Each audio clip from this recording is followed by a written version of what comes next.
Hi everyone, it's Annette again from the Emerald Box Turtle. So anyway, I've been doing these videos for a little while now, and I was so stinking proud of myself. I showed my mother my video, and she patted me on the head and said, "That's nice, dear, but I don't understand a word you're saying. I have no idea what you're talking about." And I thought, swell, how many other people out there don't understand a word I'm saying or what I'm talking about? So I've decided to put together a little series called Tarot 101, for lack of a better word. And it's my goal then to convey some information to you about the tarot cards that you may better understand them, whether you're learning to read the cards yourself or you like to have readings from other people. And maybe this will help you understand a little bit of what they are saying to you. So with that said, we're going to talk a little bit about the suits today: Wands, Cups, Swords, and Pentacles. Those are the 4 suits that are in the tarot deck. But first, I want to tell you, put in a little bit of a disclaimer. And that is that while I have been studying the cards for nigh on 15 years now, I've read a lot of books, I've worked with a lot of different decks, I have been studying the tarot in different ways with regard to the numerology and feng shui and all different things, as I said in my introductory video. But I want you to know that everything that I have read, I've understood to be from the perspective of the author. And just because someone has written a book or has read several books like myself doesn't mean that we are be-all end-all tarot gurus and know the last word about the tarot. I do not pretend to be an expert. So when I'm reading one of my tarot books and I'm buzzing right along with my highlighter, because I love me some highlighting, and I'm highlighting away and I'm highlighting away, and I come up against something and I'm like, wait a minute, hold the phone. I don't agree with this interpretation. I'm not buying it. I'm not sending it home to mother. This is not something that I agree with. It doesn't resonate with me, whatever.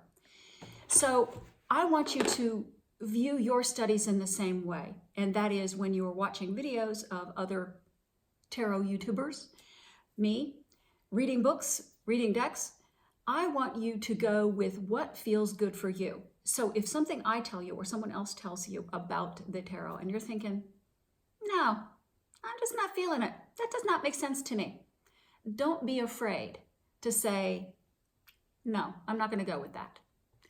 So that said, let us move on to Tarot 101, and we'll talk about the wands first.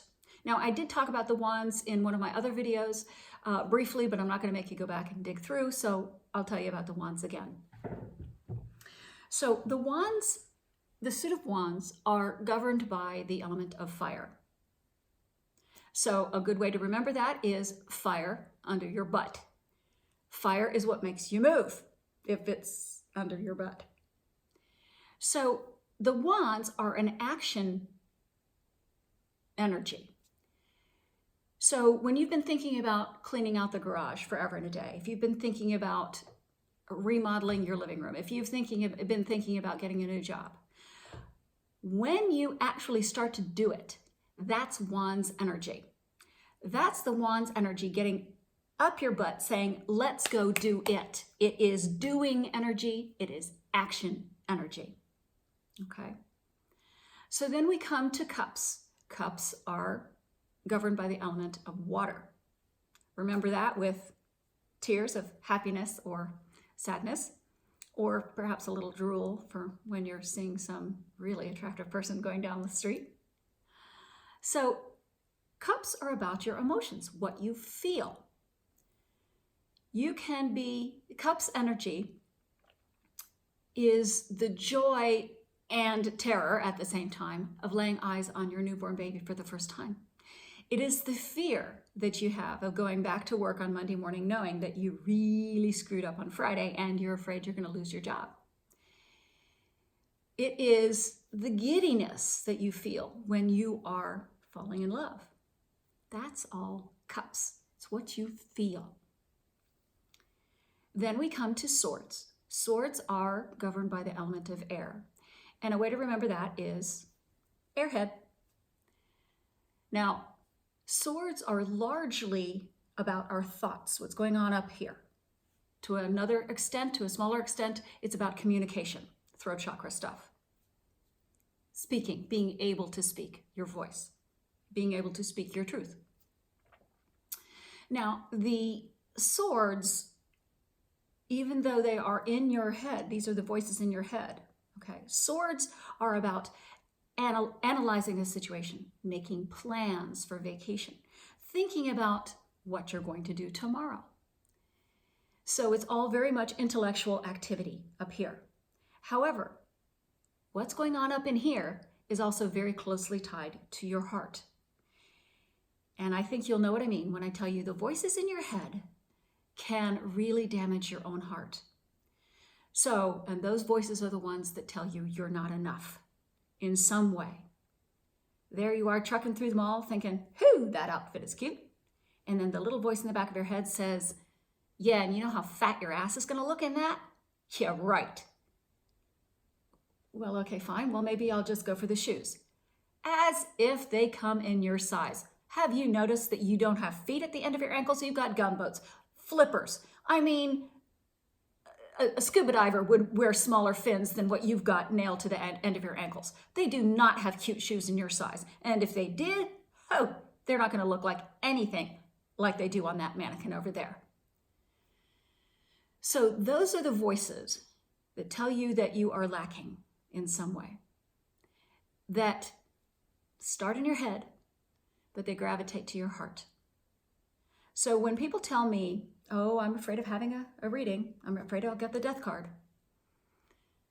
No, the death card is not the gnarly card in the deck. The gnarliest cards in the deck are the swords. The 3, 5, 7, 8, 9, and 10 of swords are vicious. And you know why they're vicious? Because they represent thoughts and words directed at you. Whether they're coming from someone else or whether they're coming from your own head, they are damaging, mean words. So I'm more afraid of the sword suit than I am of any old death card. Death card is simply change. That's all. Now, then we move on to pentacles. Here's a note about pentacles. Before you all freak out about pentacles, know that a pentacle is simply a 5-pointed star.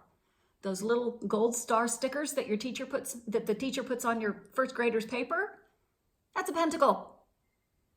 Put a circle around it, and it becomes a pentagram. That's all. A star is called a pentacle. So what? Okay, back to the pentacle suit. Pentacle suits are governed by earth, the earth element. So in that case, it's anything that you can feel, anything you can touch. Okay, your own physical body. So your own physical health is governed by pentacles. My glasses, my highlighter, my car, my house, my job, everything. Anything, the nuts and bolts of life, washing the dishes, picking up the kids from the soccer practice, doing the laundry, all that stuff that makes your physical life happen is governed by pentacles. So it can mean money, but it also means the physical world. So now sometimes you'll have a spread that you'll have a little bit of everything. Sometimes a spread will show up where you'll have a lot of one thing. So if you have a lot of wands showing up in your spread, for example, that means you're going to be very active in the next weeks and months. You're going to be doing a lot of stuff, not just thinking about it, but actually doing it. Cups, a lot of emotion is coming. So you have a lot of cups in your spread. That means a lot of fiiiiiiines are going to happen. A lot of emotion is going to be coming your way. Swords, a lot going on in your head. A lot of analysis, a lot of intellectual activity, a lot of thinking about stuff. Then when we have a lot of pentacles in our spread, that means there's a lot of stuff happening in your physical world. Maybe a new job, a new car, moving houses, health issues, either getting better or getting worse, losing weight, gaining weight, that kind of thing. For example, if you have a mixed bag there, so you've got a lot of wands and quite a few cups in there too, that means you're going to be very passionate about the things that you're going to be doing. So you can see how those, the elements, the suits of the deck can really show you where you're going and what's going on in your life, how you think about it, how you feel about it, what you actually do, what you actually physically touch in your life. So I hope that gives you a little bit more of an insight into the tarot card suits, the energies behind them, so that when someone says, yeah, you have a lot of cups energy or a lot of wands energy, you're saying, I know what that means. Annette explained it to me. So until next time, this is Tarot 101. Bye-bye.